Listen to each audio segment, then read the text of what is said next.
मैं आदर्श समाज का 19वां भाग प्रस्तुत कर रहा हूँ।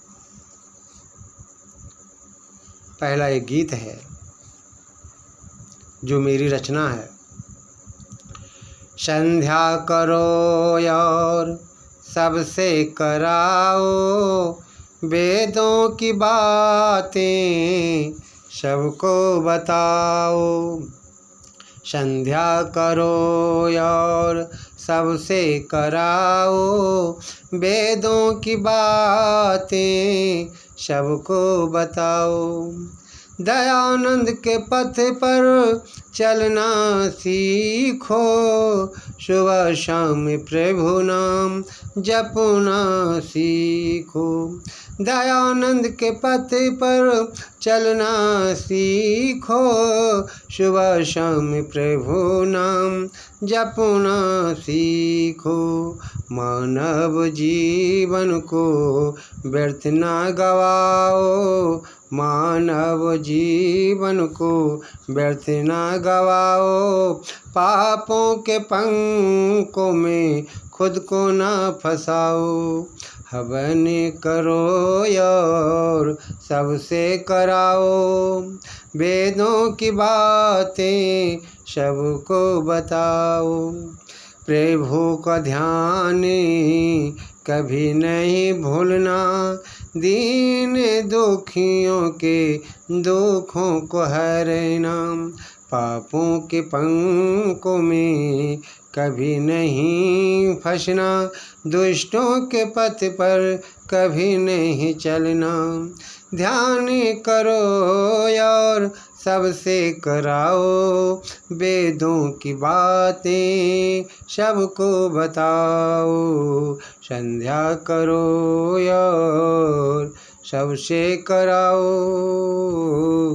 दुष्टों के पथ पर कभी नहीं चलना।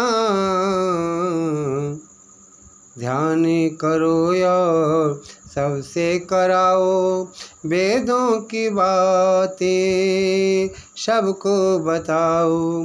रविंदर सोम का गीत सुनाओ, अपने चंचल मन को समझाओ।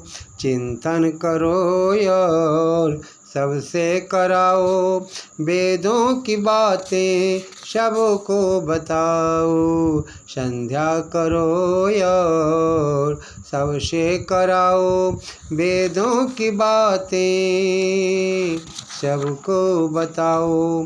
वेदों की बातें सबको बताओ। इसी प्रकार से दूसरा गीत है, जहाँ पर जाने से मानव का कल्याण होता है। तो आइए हम उस गीत को आप लोगों के समक्ष रखते हैं। गीत इस प्रकार है, जिसका शीर्षक है आर्यों के मंदिर में। आर्यों के मंदिर में जाना सनम, आर्यों के मंदिर में जाना सनम, वेदों को पढ़ना पढ़ाना सनम। आर्यों के मंदिर में जाना सनम। एक महिला अपने पति से ये क्या कहती है कि हे पतिदेव, आर्यों के मंदिर में अगर जाओगे तो तेरा कल्याण हो जाएगा। तो आइए इस प्रकार से आगे है। आर्यों के मंदिर में जाना सनम, वेदों को पढ़ना पढ़ाना सनम। आर्यों के मंदिर में जाना सनम, वेदों को पढ़ना पढ़ाना सनम। सत्यार्थी प्रकाशी सबको पढ़ाना, सत्यार्थी प्रकाशी सबको पढ़ाना। ज्ञान की गंगा में गोता लगाना, ज्ञान की गंगा में गोता लगाना। प्रेम सुमनों से मन को सजाना सनम, प्रेम सुमनों से मन को सजाना सनम। वेदों को पढ़ना पढ़ाना सनम। आर्यों के मंदिर में जाना सनम, वेदों को पढ़ना पढ़ाना सनम। पापों के पंखों में कभी नहीं फंसना, पापों के पंखों में कभी नहीं फंसना। प्रातः सायं प्रभु नाम जपना, प्रातः सायं प्रभु नाम जपना।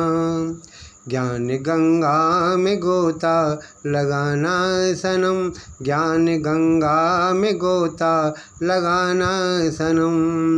वेदों को पढ़ना पढ़ाना सनम, आर्यों के मंदिर में जाना सनम, वेदों को पढ़ना पढ़ाना सनम। मानव जीवन को व्यर्थ ना गवाना, पापों के पंखों में खुद को ना फंसाना। मानव जीवन को व्यर्थ ना गवाना, पापों के पंखों में खुद को ना फंसाना। ध्यान से मन को समझाना सनम, ध्यान से मन को समझाना सनम। वेदों को पढ़ना पढ़ाना सनम, आर्यों के मंदिर में जाना सनम, वेदों को पढ़ना पढ़ाना सनम। संत महर्षियों के पथ पर चलना, संत महर्षियों के पथ पर चलना। धर्म के लिए ही जीना और मरना, धर्म के लिए ही जीना और मरना। प्रेम सागर में गोता लगाना सनम, प्रेम सागर में गोता लगाना सनम। वेदों को पढ़ना पढ़ाना सनम।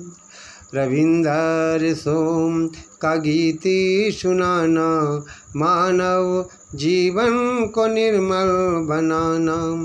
रविंदर सोम का गीत गाना सनम, वेदों को पढ़ना पढ़ाना सनम। आर्यों के मंदिर में जाना सनम, वेदों को पढ़ना पढ़ाना सनम। वास्तव में यह सत्य है कि जो मनुष्य आदर्श बनना चाहता है, जिनका जीवन आदर्शमय होना चाहिए, उन्हें तो ऋषि मुनियों ने जो ग्रंथ लिखे हैं या परमात्मा के द्वारा जो दिया हुआ ज्ञान वेद है, उसे तो अपनाना ही होगा। जो व्यक्ति अपने को आदर्शमय करना चाहता है, जो अपने जीवन को पवित्र बनाना चाहता है, जो अपने जीवन को आदर्शमय बनाना चाहता है, उसे तो आर्य समाज के सिद्धांतों को, नियमों का पालन करना ही होगा। और वास्तव में ये सत्य है, जो व्यक्ति अपने जीवन का कल्याण चाहता है, उन्हें वेदों के चिन्हों पे चलना होगा, वेदों के मार्गों पे चलना होगा। हमारे देश में अनेक महापुरुष हुए जिन्होंने वेदों के सिद्धांतों को स्वीकार किया। विदेशी विद्वान भी वेदों को माना। इसलिए हमें वेद मार्गों पे चलकर अपने जीवन को आदर्शमय बनाना है। और आदर्शमय जीवन बनाने के लिए एक रास्ता है। मैंने तो आर्य समाज की स्थापना इसीलिए की थी। मैंने देखा समाज में बहुत भ्रष्टाचार बढ़ता जा रहा है। मैंने देखा, समझा और परखा, तो मैंने सोचा कि एक ऐसे समाज की स्थापना की जाए जो सार्वभौमिक हो, किसी में जाति पाति ना हो। तो मैं समझता हूँ कि आदर्श समाज एक ही ऐसा समाज है जो जाति पात नहीं मानता है। वो यही कहता है कि धर्मों के आधार पे, शास्त्रों के आधार पे अपने जीवन को बिताओ, बनाओ। किसी भी धर्म में ये नहीं लिखा हुआ है कि मांस मनुष्य का भोजन है। जीवों की हत्या नहीं करना चाहिए, क्योंकि परमात्मा की संतानें सभी संतानें हैं। जीव हत्या करने का परमात्मा ने हमें नहीं कहा है। जो निर्दोष है, वेदों में उसे दंड देने का विधान तो है, लेकिन जो जीव कुछ भी नहीं कर रहा है, हमारा नहीं बिगाड़ा है, तो हम उसे क्यों मारें। लेकिन हम क्या कर रहे हैं, अपने स्वार्थ में आकर मांस खाते हैं, मछली खाते हैं, अपने पेट को ही कब्र बना देते हैं। ऐसा नहीं होनी चाहिए। तो आप लोगों से हम प्रार्थना करते हैं कि आप लोग आदर्श समाज के संपर्क में आइए और अपने परिवार को भी आदर्शमय बनाइए, आदर्श परिवार कहलाइए और समाज को भी आदर्शमय करने का प्रयास करें। और समाज में जब आप रहते हैं तो समाज को भी एक आदर्श समाज के रूप में बनाने का प्रयास करें। ये